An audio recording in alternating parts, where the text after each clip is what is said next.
Buongiorno bianconeri, buonasera bianconeri, bon matin bianconeri qui vous réveillez.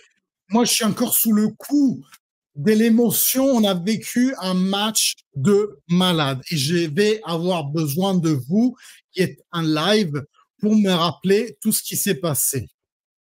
Alors, on va commencer dans le début. Vous voulez bien? 2 premières minutes, Bremer se blesse, remplacement. 10e minute, Nico Gonzalez se blesse, remplacement. Donc, on nique déjà deux créneaux de remplacement. Donc, il nous en reste plus qu'un pour la deuxième mi-temps.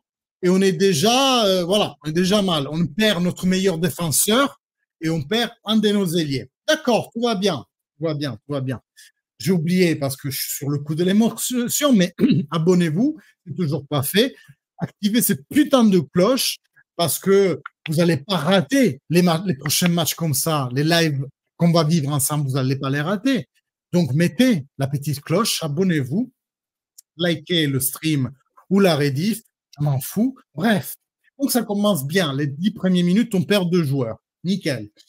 Ensuite, qu'est-ce qui se passe? Il se passe que on dispute quand même une bonne première demi-heure globalement. On a quand même des occasions avec Vlahovic, je pense, avec la frappe externe de Gobmanes. Et puis, on a celle qui était un peu la meilleure occasion de la première mi-temps, avec la frappe de Fagioli déviée par Vlahovic qui va directement sur le gardien. À ce moment-là, on subit le contre plus foudroyant de l'histoire, peut-être, parce que le gardien remet tout de suite le ballon en jeu.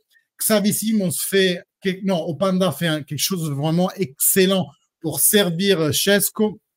Il met un boulet sous la barre transversale. Honnêtement, le Lipsia a fait un très bon but.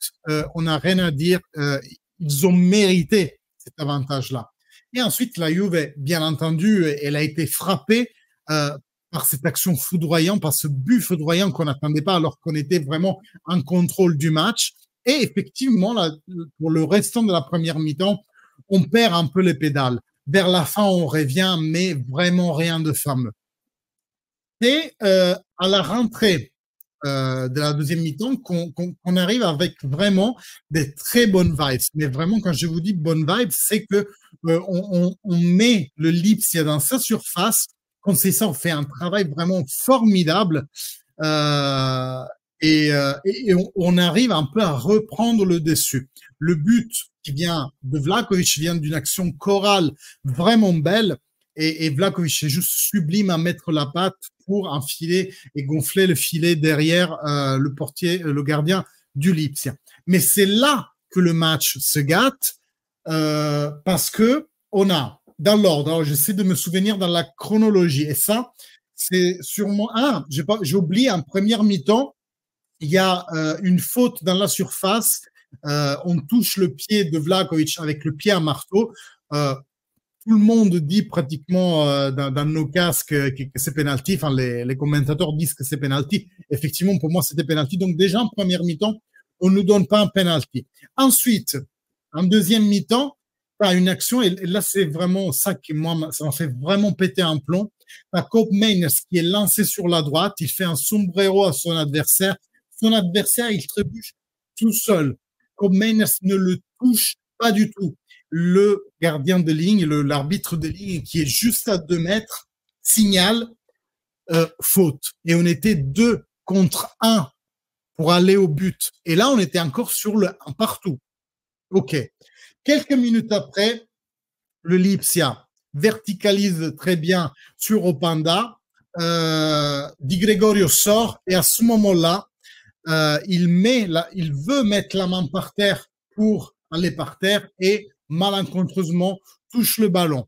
L'arbitre va le voir à la VAR et c'est donc rouge pour Di Gregorio et coup franc pour le Lipsia. Savona sort pour faire entrer Perin parce que Di Gregorio a pris son rouge et dans l'exécution justement du coup franc, Douglas Luiz met les mains devant le visage.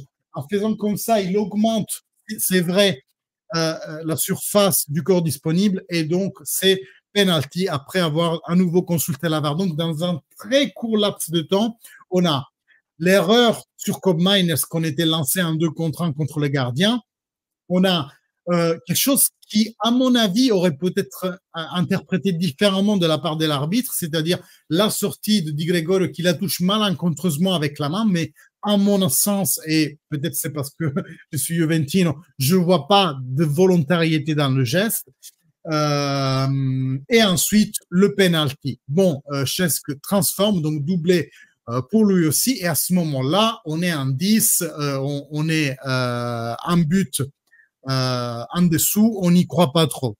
Et là, l'équipe vraiment sort les couilles, mais d'une façon dont on n'a jamais vu, je pense, dans les faciles 6-7 dernières années.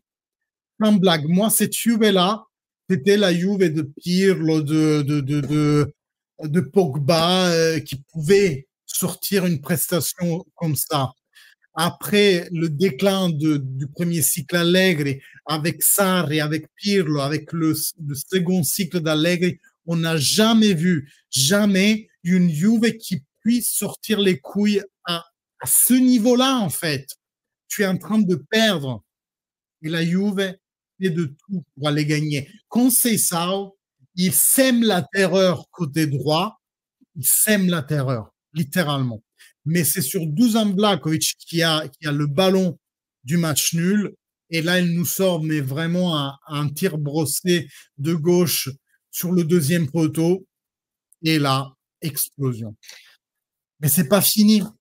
Parce que la Juve continue. La Juve a voulu chercher cette victoire en étant en infériorité, un homme en moins, avec tout ce qui s'était passé.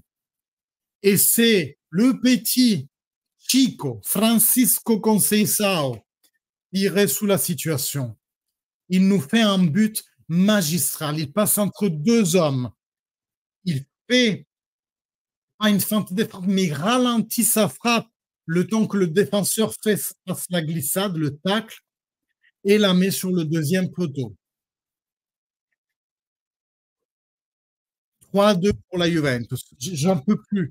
Vous m'avez vu aujourd'hui, je pense comme vous m'avez jamais vu depuis que cette chaîne existe, en fait.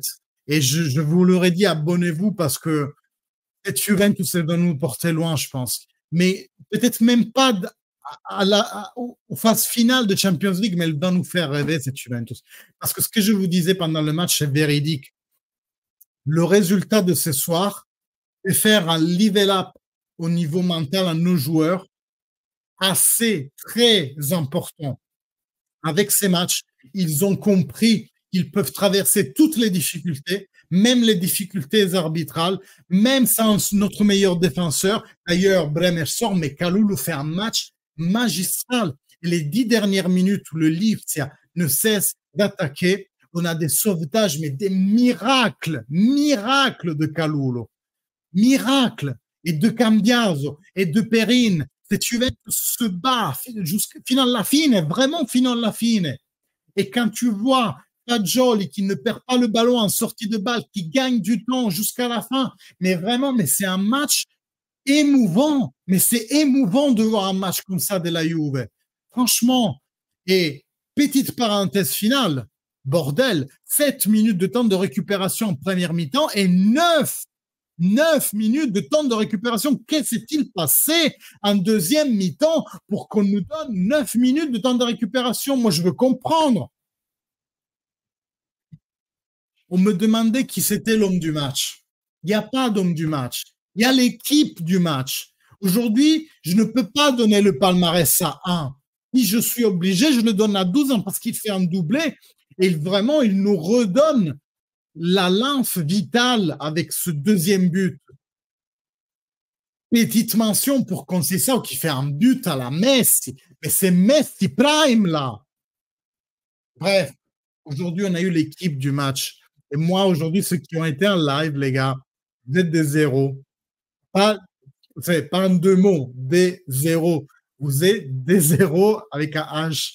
Mais vraiment, merci à tous. Jonathan, Zig, Dominique, Loris, Amel qui a dû partir, Chesco do Brésil, Au-dessus, c'est le soleil. Amel, je t'ai vu. Brice, Brice, où t'étais? David, qui nous a rejoint aujourd'hui, et faites comme David. Abonnez-vous à la chaîne. Franck Juventino, j'ai vu juste, il m'a dit quand il est rentré, vous inquiétez pas, on va la rattraper. Il y a des hommes de foi comme Nico, lui l'avait dit aussi. Stéphane, merci toi aussi. Romano Vincenzo, on a passé Adam. Je vous oublie après, mais merci d'avoir été là. On a passé une soirée, mais incroyable. Le débrief, je pense avoir rien oublié, je pense. Si j'ai oublié quelque chose, dites-le dans les commentaires, dans la vidéo YouTube. Moi, les gars, ce soir, je dois aller me coucher direct. Enfin, je peux pas, j'ai l'adrénaline qui circule encore. Je sais pas, j'ai envie de faire usage de substances illicites là pour me calmer. Mais je pense que je vais fumer de la camomille au pire, c'est pas possible. Les gars, merci à tous. Abonnez-vous, like, commentaire, ça fait grandir la chaîne. Merci et fino alla fine. Forza Juventus.